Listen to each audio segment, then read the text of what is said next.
Hello students, I welcome you all to the class. Today we are going to discuss about paper 1 syllabus of UGC NET.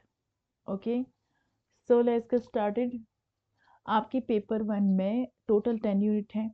पहला teaching aptitude है, then research aptitude हो गया, reading comprehension, communication, mathematical reasoning, then logical reasoning, data interpretation, ICT हो गया, then EVS हो गया और higher education. तो हम इनको वन बाय वन करेंगे. तो देखो, आपका जो यूजीसी नेट का सिलेबस है पेपर 1, ठीक है. तो पेपर 1 में ये एक जनरल पेपर है. एक तो आपका जनरल पेपर होता है पेपर 1, और दूसरा आपका होता है स्पेसिफिक पेपर. ठीक है, specific paper in the sense कि एजुकेशन हो गया, पॉलिटिकल साइंस हो गया, वो अलग से होता है. तो ये जो जनरल पेपर होता है ना, ये सबका कैसा होता है, सेम होता है. ठीक है.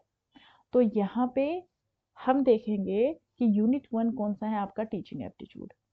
तो आपको देखो, इतना सा सिलेबस जो आपको दिख रहा है, तो आपने इतना ही नहीं पढ़ना है. इसमें बहुत सारी हिडन चीजें हैं जो आपको पढ़नी है. लाइक फॉर इंस्टेंस, आपको क्या पढ़ना है, जैसे यहाँ पे है टीचिंग क्या है, कॉन्सेप्ट, ऑब्जेक्टिव्स. बट इसमें क्या है, इसमें भी कुछ चीजें हिडन में है, दी हैं, जो आपको पढ़नी पड़ेंगी. जैसे प्रिंसिपल्स ऑफ टीचिंग हो गया, और भी है जैसे मैन जो करेक्टरिस्टिक्स ऑफ टीचिंग है, आप बोल सकते हो नेचर ऑफ टीचिंग है, वो भी आपको पढ़ना पड़ेगा डिटेल में. तो वहाँ से भी आपके जो असर्शन रीजनिंग के क्वेश्चंस हैं, स्टेटमेंट बेस्ड क्वेश्चंस हैं, वो बन जाते हैं. तो टीचिंग क्या है, प्रिंसिपल्स क्या है, करेक्टरिस्टिक्स क्या है, नेचर क्या है, एट्रीब्यूट क्या है, ऑब्जेक्टिव्स क्या है, लेवल्स क्या है टीचिंग के, वो आपको पता होना चाहिए. तो ये जो मोस्ट इम्पॉर्टेंट है. देखो, सिलेबस में कुछ ऐसी चीज़ें होती है ना जो सबसे ज़्यादा इंपॉर्टेंट होती है. Memory, understanding, reflective level of teaching, then characteristics, basic requirements क्या है टीचिंग की, सब कुछ आपको डिटेल में पढ़ना है. ठीक है. नैरो कॉन्सेप्ट क्या है टीचिंग का, ब्रॉडर कॉन्सेप्ट क्या है टीचिंग का, और भी कुछ जो बहुत इंपॉर्टेंट हिडन टर्म्स हैं टीचिंग की, वो भी पढ़नी है. देन इसका जो सेकंड पोर्शन आता है, सेकंड पार्ट हम बोल सकते हैं लर्नर्स के करेक्टरिस्टिक्स. करेक्टरिस्टिक्स क्या है, एडोलिसेंट के जो एडल्ट लर्नर है उसके क्या करेक्टरिस्टिक्स हैं, academic, social, emotional, cognitive, individual differences क्या है.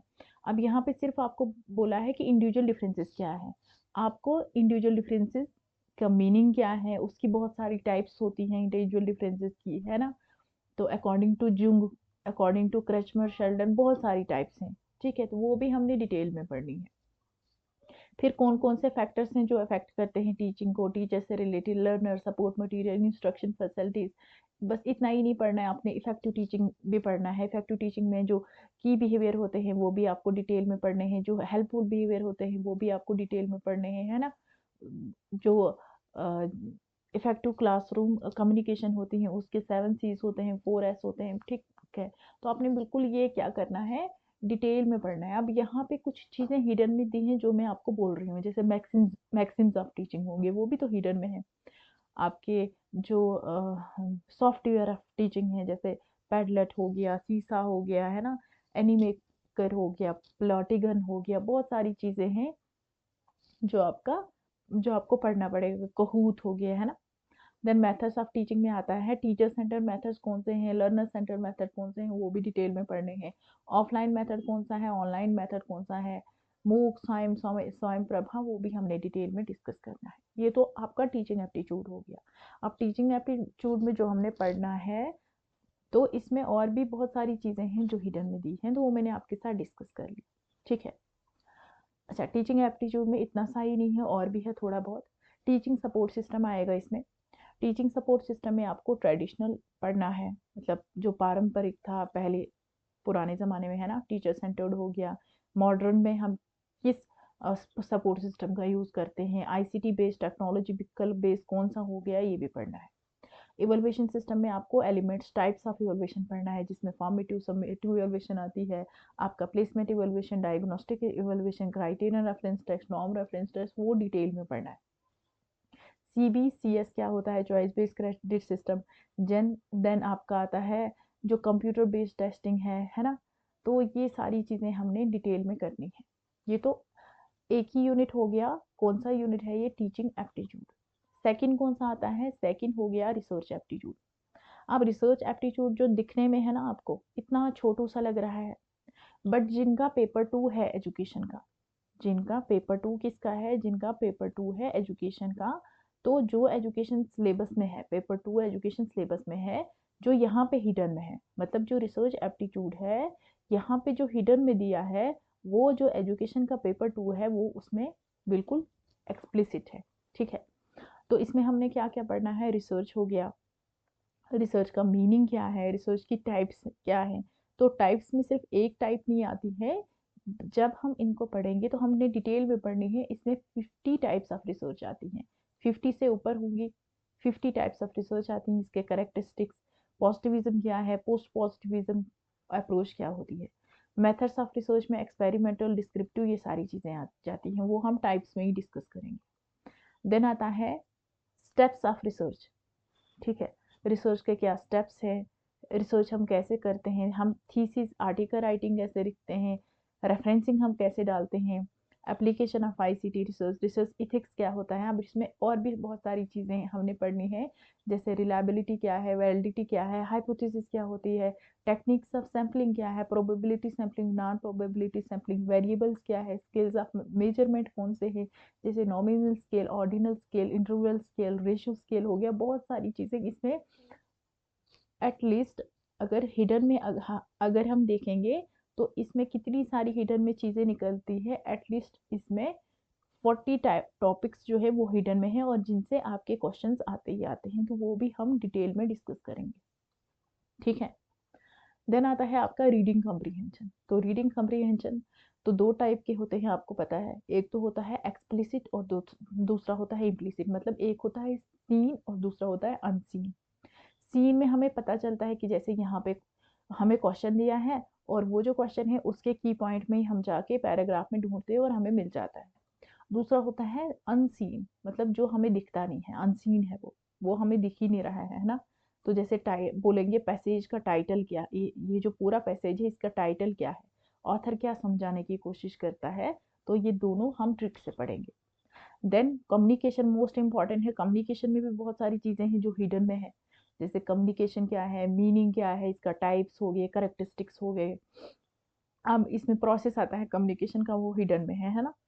प्रोसेस आ गए, कम्युनिकेशन का कौन सा प्रोसेस हो गया, इफेक्टिव कम्युनिकेशन हो गया, verbal, non verbal, intercultural communication, classroom communication, barrier कौन कौन से हैं। बैरियर के साथ साथ इसमें आते हैं मास मीडिया इन सोसाइटी, है ना। इसमें भी बहुत सारी चीज़ें हैं जो हम मॉडल्स ऑफ कम्युनिकेशन हो गया, वो हिडन में दिया है। देन मैथमेटिकल रीजनिंग में रीजनिंग की टाइप्स कौन कौन सी हैं वो पढ़ना है, number series, letter series, codes, relationship, है ना। कोड्स हो गया, कोडिंग, डिकोडिंग, ब्लड रिलेशन हम बोल सकते हैं ना। तो fraction, time and distance, ratio, proportion, percentage, loss, profit, ये आपको बिल्कुल डिटेल में आना चाहिए। फिर आपका मोस्ट इंपॉर्टेंट आता है, ये मैं आपको पढ़ाऊंगी जब हम पढ़ेंगे डिटेल में, लॉजिकल रीजनिंग। ठीक है, understanding the structure of argument क्या होता है। ठीक है, आर्ग्यूमेंट क्या होता है, आर्ग्यूमेंट की फॉर्म्स क्या होती है, कैटेगोरिकल प्रिपोजिशन क्या होता है, मूड एंड फिगर क्या है, बिल्कुल ये हमने डिटेल में पढ़ना है। ठीक है, इसमें इतना सारा जो सिलेबस है, इसमें कुछ ही चीज़ें हैं जो हिडन में है, वो भी हमने डिटेल में पढ़नी है। ठीक है, बिल्कुल ट्रिक से प्रीवियस ईयर क्वेश्चन से पढ़ेंगे, जहाँ पे आपका 100% सिलेक्शन होने के चांसेस हैं। और लॉजिकल रीजनिंग, मैथमेटिकल रीजनिंग, ये ऐसी चीज़ें हैं जो सिर्फ आप यूजीसी नेट के लिए प्रिपरेशन नहीं करोगे, मतलब आप सिर्फ यूजीसी नेट के लिए नहीं, अगर आप पढ़ोगे तो आप हर एक कॉम्पिटिटिव एग्जामिनेशन में इनका बेनिफिट उठा सकते हो।